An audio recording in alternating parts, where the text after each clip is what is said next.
established rich coming right back at you. And today, we stepping into a conversation that hits different if you really think about it. This is not just about business. This is about identity, control, and legacy. This is about Kevin Hart and the decision he made to sell the rights to his name. And when you hear that out loud, it don't sound like a regular business move. It sounds personal because your name is not just a brand. Your name is who you are. And when you start talking about transferring ownership of your name, you're not just talking about money. You're talking about power. Now, this story didn't break today. It actually happened earlier this year, but it started trending again after Dame Dash brought it up in a conversation with Art of Dialogue. Who's reinvesting? Who's growing?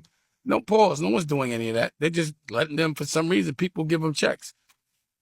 And then even people do, I don't know, but that's just not my game. I'm a different kind of businessman. I don't hustle to make an event for people to pay me a salary so I can get an announcement. I'm trying to grow a business for my kids and scale a business. I'm trying to be able to buy shit, pay all my employees or people I work with, and grow the business without a loan or any help at all. And I'd love you to show me someone else that's done that. One person. You said that Kevin Hart sold his name? Just Google it. Yeah, I don't know what that's all about. But usually, I know for me, and again, allegedly for me, like deals have been presented to me. They want to loan me a bunch of money to grow my business, but if I break covenants, which means I don't pay the mortgage on it, then they get my name. And they get all the shit I own. And then I just, when I'm seeing, I'm like, well, I see a business go out of business and all of a sudden somebody owns his name. That means somebody's in debt. But I'm not saying Kevin's in debt. I just a businessman. You know what I'm saying? Like, I'm not dumb. You know what I mean? So I could be wrong, but I see a business go out and then I see your name sold. That means you gotta get a loan against future earnings for me. But I'm not accusing Kevin of that. But, that's how shit be. You can hear the way it was framed in that conversation. It wasn't presented as a business move. It was presented as something much deeper. And that's where the split starts, because some people see strategy and other people see sacrifice. And both sides have valid points depending on how you look at it. Now let's slow this down and break it down without emotion first. Kevin Hart entered into a deal with Authentic Brands Group, which is a company that specializes turning names into long-term global brands. And this is the same type of structure used to preserve legacies that last for decades. We're talking about a system that can take a name and expand it into products, licensing deals, and global business opportunities. And that is something one individual can rarely scale on their own. Kevin Hart, globally recognized comedian, actor, and producer, has just announced that he sold his personal brand to a company called Authentic Brands Group.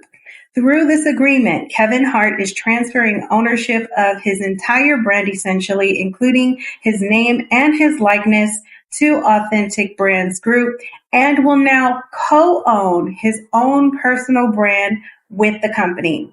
Authentic Brands Group is a privately held corporation. Its major stakeholders, which I looked up, of course, are mostly institutional investors such as BlackRock, heard of them?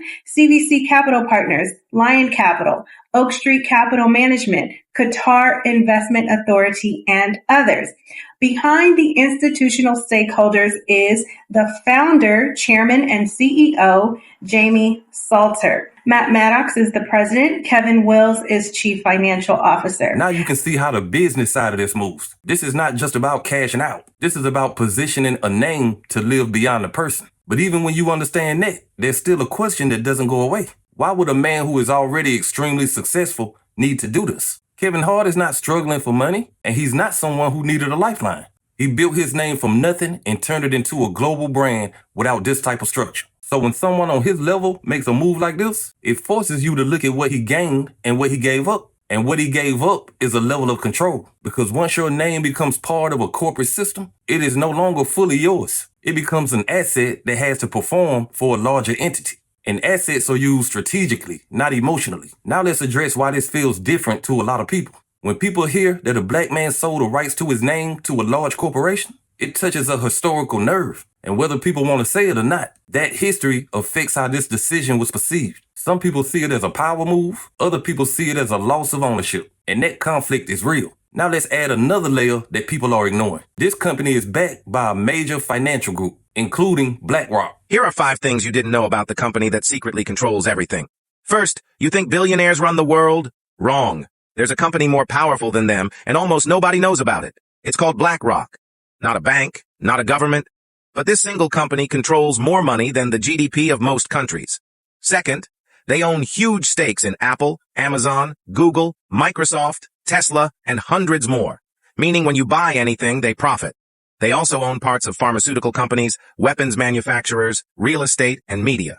Third, BlackRock is linked to Vanguard and State Street. Some people call them the big 3 that quietly influence global markets. When Wall Street moves, governments listen. When governments pass laws, Wall Street profits. Fourth, in 2020, during the global economic collapse, the United States government hired BlackRock to help stabilize the markets. Imagine hiring the most powerful investor to regulate investing. Fifth, the real question isn't who runs the world.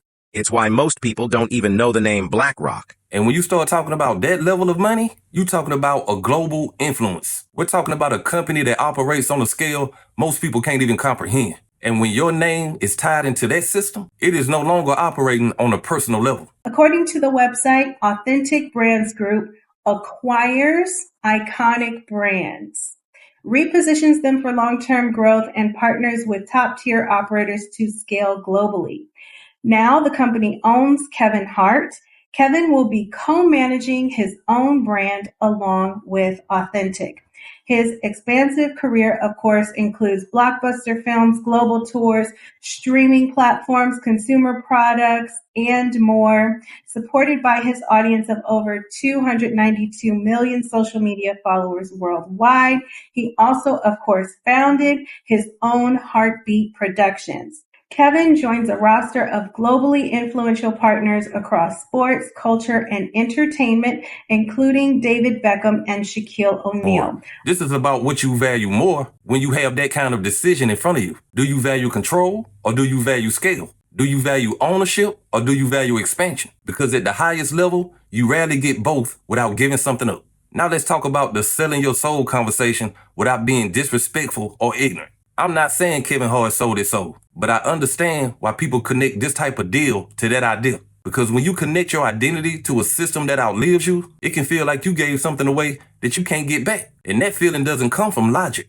It comes from how people view ownership of self. But from a business standpoint, this may be one of the smartest moves he could make. He just connected his name to a machine that can generate value long after he's gone. And that is how legacy brands are built. But every level of power comes with a level of sacrifice. When Kevin Hart is no longer here, his family may benefit from the money his name generates, but they will not have full control over what his name is attached to. And that is the real trade-off. You can pass down wealth, but you cannot always pass down control. And that changes the definition of a legacy. Now let me bring the conversation back to you, because that's what really matters. It's easy to talk about somebody else's decision when you're not in their position. But when you put yourself in that position, the question becomes very real. If somebody put $500 million in front of you and said they want your name, what are you doing? Are you walking away or are you taking the deal? Are you betting on yourself forever or are you locking in guaranteed power and security? And that decision is not as simple as people make it sound.